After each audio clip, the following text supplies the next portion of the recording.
Nagliwanag ang sentro ng Batak City sa pagparada ng magagarbong float na punong-puno ng makukulay na ilaw. Para ito sa taunang Electric and Lights Parade ng Batak. Ay ipakita tayo ng celebrate tayo deti fiesta ti patrones ti Batak ni Immaculada Concepcion. Bawat float talaga namang pinaghandaan. May kanya-kanyang tema at disenyo ang mga ito. Ang float na ito, inspirasyon ng isang cartoon show. Ang pinakamahaba sa lahat ng mga float, ang Chinese steam float na ito na Hugis Dragon. Ang ibang float naman, tila dadalhin ka sa ibang bansa.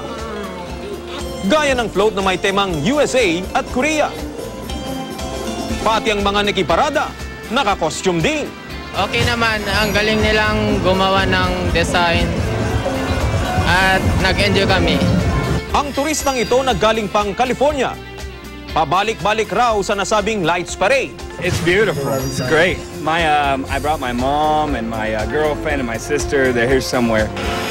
17 float ang naglaban-laban dito. Ang float na ito na may temang Thailand, itinanghal na Most Fabulous Float.